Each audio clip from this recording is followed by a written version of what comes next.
Oh man, what's good? Flash Speaks back for another video, man. Man, you know, it seems like I am building kind of a reputation as someone that kind of cooks Caitlin Clark fans and everything. And I'm not gonna say I'm proud of it or not. I think it's a necessary thing. But now I'm getting to the point where I'm thinking we're starting to get to a point where it's almost sad. It's almost sad. Um, all right, so I have to fact check all this stuff. But what I'm hearing now is that they might possibly be a boycott on the women's national team, who went out there and dominated. By the way, Japan. Okay, but because Caitlin Clark is not on the team, what we're being told is that the attendance is down because Caitlin Clark's not out there. So that means that people supposedly would rather watch Serbia, Czechoslovakia play against West Bubblefuck over watching the greatest team on the planet right now, a greatest assembly of women's talent, play and dominate. I'm trying to understand that because, like, okay, just from an emotional standpoint here, because now I realize I'm dealing with a bunch of people that have some issues up here. So I'm not going to be my normal insulting and aggressive self. I'm going to try to understand you all. I'm going to try. I can remember back in 1996 when Allen Iverson came to the Philadelphia 76ers. And for those of you who don't remember, Allen Iverson was a major star, okay? Number one overall pick. Much bigger than Caitlin Clark because you're talking about the men's game, okay? And then 2000 came. By the year 2000, Allen Iverson was an established star. He won a Rookie of the Year. I don't know if he had won a scoring title yet or whatever, but he was getting his team to the playoffs, etc., and so on. All right? Put the Sixers on the map.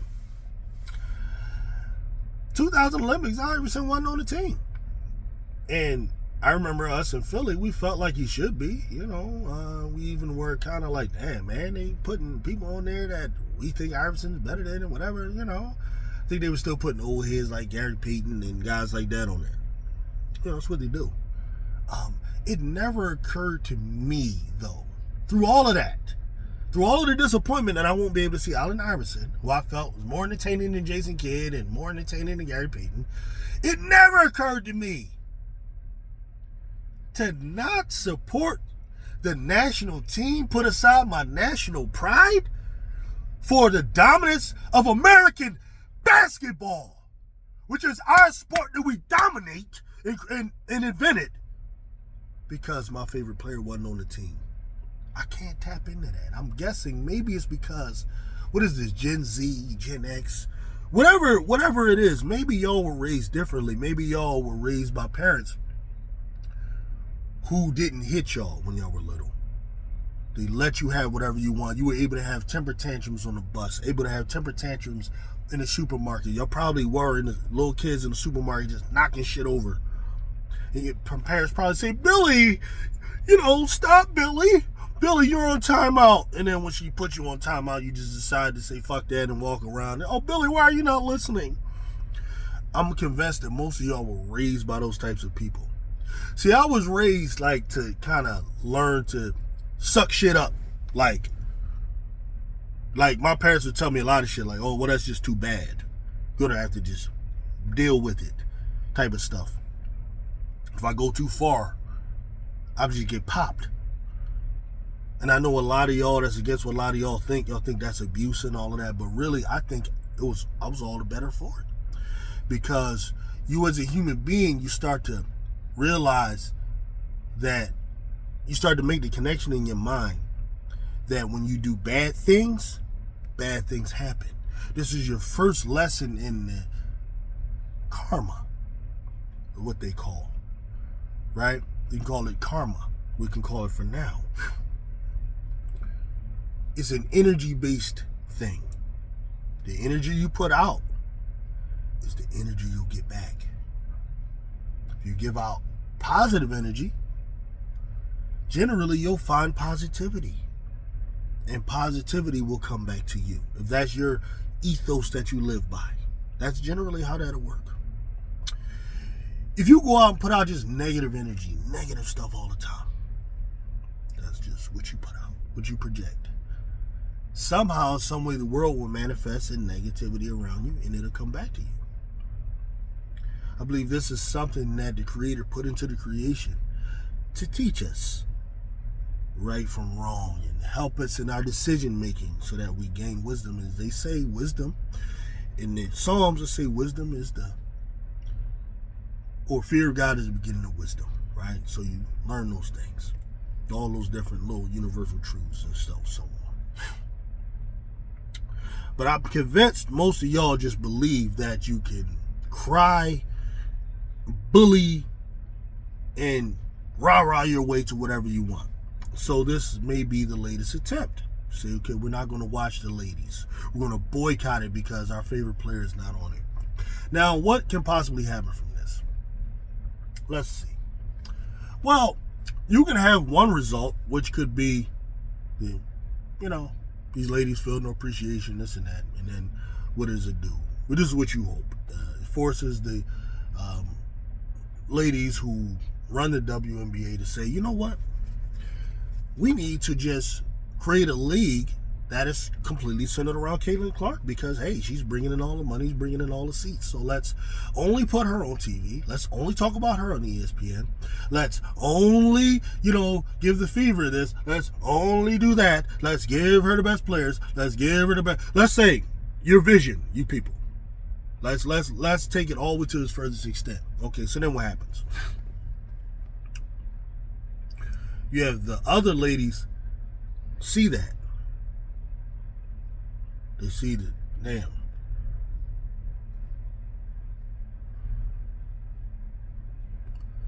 Then what happens? What do you create now? You actually do start to create the animosity and things that you think are there. No, they start to really be there now. So then that animosity comes back. How can this animosity, what forms can this animosity take? Can it be on the court where they don't support her and they don't do those things? Or they play harder against her? What if players decide, you know what, like free agents decide, I'm just not going to play with the Fever? Like y'all would like to get DJ Carrington, different things I've heard would be a free agent. I don't want to play with the Fever because they don't want to be part of that. It's Caitlin Clark mess. I don't want nothing to do with it because you go there, she gets all the credit, you do all the work. How do you think because she has to have teammates and she has to have opponents. Right, let me put it like this. Just make this real clear and simple. Like why what you're doing can only fail, ultimately. Caitlin Clark is not like a boxer or a tennis player who's playing a one-on-one sport. As you know, she plays in a 5-on-5 sport, okay, that needs teams. It's a league, right? So the WNBA is interested in building interest for the whole entire league. So ultimately what they want is a type of interest that will have support for all their ladies regardless if one player is there or not. There really isn't much they can do with one player because one player can only be stretched so far. One player can only be on one team, and that can only benefit the team that player is on. So the teams vie for that player? Is that how that works? I don't know, but this is the reality. In order for Caitlin Clark to do what y'all want her to do, to be who y'all want her to be, she has to have teammates, and she has to have opponents. Right? Like you want to talk about power, you want to talk about boycotting, right? You're not the only people that can boycott. This is what I need y'all to think about. So if you create an environment and you create a league that's so centric and heavily centered on the player that you want and that you like, now you have to understand and come to the realization that they have what you call players' unions. All right, this is what happens. The players' unions meet together and they decide, okay, we don't like the way this league is going. So what happens if those ladies get together and decide, you know what? They want Caitlyn? Give them Caitlyn. And they all hold out. Because the interesting thing about the WNBA is compared to the NBA. The NBA, you don't really have to worry about strikes and holdouts or anything like that. Why? Because they're paying them so much money. Like a player who's getting $100 million, $200 million contract, $50 million a year, he ain't never going to hold out. He don't give a damn what you do, right? Like in the NBA, they do a similar thing with LeBron James. They give him all the shine, give him all the credit, give him all everything. But the difference is they pay the other stars enough money to not give a shit. To not give a shit. Okay? Now, let's go to the WNBA and why that won't work. The highest salary players in the WNBA aren't even making $250,000 a year. We're talking about $200-something million a year. These are the highest paid, the best players. They're really not making enough money to deal with that much bullshit. Like, if you really think about it, they're playing out of love for the game, which should be appreciated, and it is appreciated by people like me.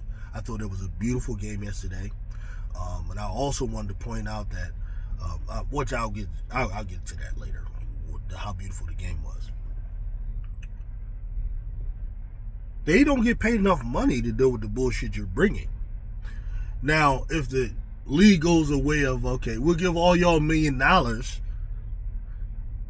and then we're going to invest in Caitlyn Clark to appease all of y'all little kids who grew up without discipline.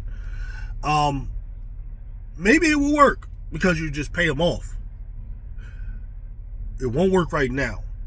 So my point is, because they can strike and like literally decide to not play, and then you'll just have Caitlyn there with a ball by herself with no one to play with and no one to play against, because that can happen. And I predict that is what would happen if y'all vision were to come to fruition. That's what happens. Yeah. So to avoid all of that, though, and I'm trying to appeal to your common sense here, there has to be a compromise. There has to be a compromise on the part of like the star players and the rest of them, because they all need each other. It's about a league, right? So what can Caitlyn Clark do? Caitlyn Clark has made some statements about, trying to grow women's basketball in general. What I'm afraid of is that the bad energy you put out, will manifest into a league, like I said, of women who will just strike. That's one thing. And then the second thing that's going to happen is it will probably destroy Caitlyn Clark, and she'll probably never have the career that you guys want to see, because y'all won't just let it happen. You're trying to force something before it's time. Let things happen. If she's as great as you think she is, let it happen. Don't try to force it. When you try to force something in physics, that's always bad. Force causes friction, right? That's what happens. So, Caitlyn Clark, I'm starting to be concerned about her mental health, because she already told y'all she's tired. She didn't even play in the 3-point contest because she's tired. She mentioned her mental health. This is a young girl, 22 years old. Y'all putting all the weight of the world on her shoulders. Y'all sitting up there talking about you're not going to watch the U.S. Olympic team because she's not on the team. And you expect her to come back you expect them to come back, and the W to come back, and everything be good.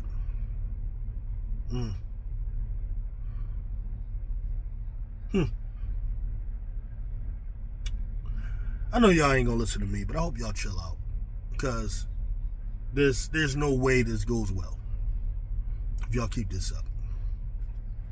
Peace out.